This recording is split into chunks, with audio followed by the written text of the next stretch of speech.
Assalamualaikum warahmatullahi wabarakatuh. Di sini kami akan mempresentasikan hasil diskusi kelompok kami pada mata kuliah perancangan dan pengembangan kurikulum, yaitu tentang Understanding by Design tahap 3 tentang perencanaan pembelajaran. Sebelumnya saya akan memperkenalkan anggota dari kelompok kami, yaitu saya sendiri Nurlaini Febrianti sebagai moderator. Di sebelah saya Siti Ayu Pamungkas. Saya Farhan Aldino Sanoso. Saya Khairul Nisa. Saya Rike Bunstari. Nah, sebelumnya saya akan menjelaskan pengertian Understanding by Design sendiri. Understanding by Design adalah sebuah pendekatan dalam merencanakan dan melaksanakan pembelajaran yang suatu cara untuk memahamkan siswa melalui backward design. Nah, selanjutnya akan dijelaskan oleh Mbak Sini. Terkait dengan UBD, maka diperlukannya suatu perencanaan atau suatu yang akan dicapai.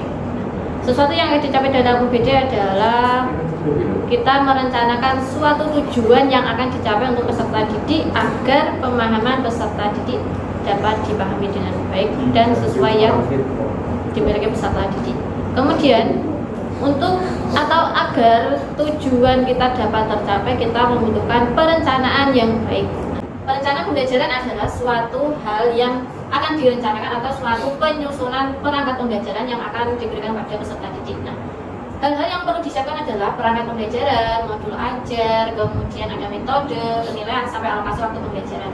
Nah, agar suatu perencanaan pembelajaran itu dapat tercapai, maka ada beberapa tahap-tahapnya, yaitu ada tujuan pembelajaran, ada evaluasi, kemudian ada langkah-langkah pembelajaran. Nah, kemudian akan dijelaskan oleh rekan saya. Selanjutnya untuk tujuan pembelajaran.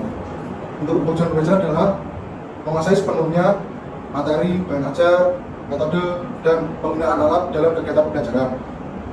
Menyampaikan kurikulum atas dasar bahasa dan pengelolaan alokasi waktu yang sesuai dan pemahaman peserta didik dalam pembelajaran. Dalam perencanaan pembelajaran dengan pendekatan metode Understanding by Design diharapkan dapat meningkatkan mutu pendidikan serta mampu meningkatkan pemahaman peserta didik dalam belajar. Untuk evaluasi dapat bervariasi agar peserta didik dapat berpikir kritis. Dalam mengevaluasi dapat menggunakan soal yang bervariasi agar peserta didik dapat berpikir kritis dengan menggunakan soal, misalnya soal evaluasi, soal dan ganda, yang singkat, dan sebagainya. Selanjutnya akan dijelaskan oleh teman saya.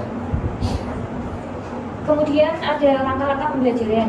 Untuk perencanaan pembelajaran merupakan suatu hal yang harus dibuat secara sistematis dalam suatu pembelajaran yang akan dimanifestasikan bersama-sama peserta didik. Kemudian dengan mengimplementasikan Understanding by Design ini yang menggunakan alur mundur atau bisa disebut dengan tipe desain, memiliki tahapan-tahapan sebagai berikut. Yang pertama yaitu membuat atau menentukan hasil yang ingin dicapai, dan yang kedua membuat proses dari hasil yang sudah dibuat atau dicapai, kemudian merencanakan pembelajaran sesuai dengan hasil yang sudah didapatkan. Kemudian akan dilanjutkan oleh teman saya. Selanjutnya, dalam merencanakan suatu pembelajaran itu perlu adanya desain. Nah, desain di sini melihat dari where to. Where to di sini W-nya sendiri adalah menggali minat dari siswa, yang kemudian dilanjutkan dengan H, hook, yang artinya mengaitkan minat siswa dengan pembelajaran yang telah dilakukan, dan E-nya sendiri adalah eksplorasi, mengeksplorasi minat siswa dalam pembelajaran. Untuk selanjutnya yaitu teman saya.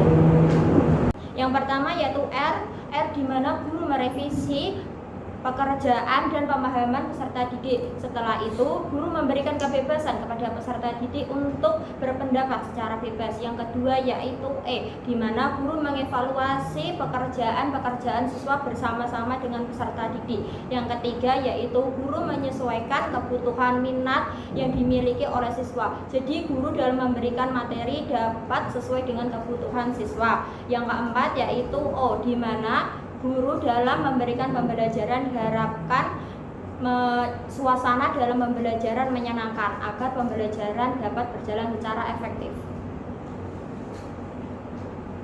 Itulah presentasi pemaparan dari materi yang kami sampaikan. Di sini sekarang saya akan membuka sesi tanya jawab.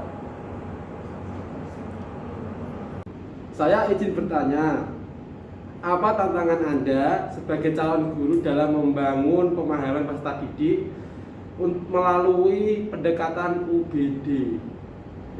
Terima kasih atas pertanyaan yang telah diberikan. Sekarang saya dan teman-teman akan mendiskusikan pertanyaan dulu. Nanti akan dijawab oleh rekan saya.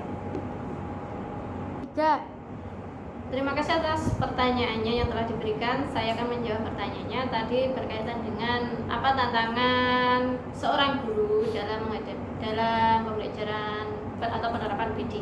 Nah, tantangan sebagai guru yaitu sebagai tugasnya yaitu kita harus mempersiapkan seperti perangkat pembelajarannya harus sangat matang.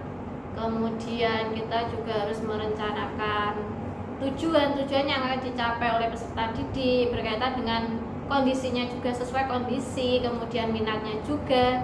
Jangan sampai kita membuat perencanaan pembelajaran tapi perencanaan tersebut tidak cocok untuk peserta didik. Kemudian metodenya, kemudian nanti evaluasinya, cara pengajarannya, nah, itu menjadi sebuah tantangan seorang guru sebagai guru dalam menerapkan UBD. Ada yang ingin bertanya lagi? Sudah.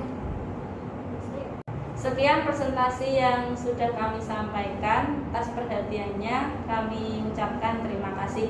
Wassalamualaikum warahmatullahi wabarakatuh. Waalaikumsalam.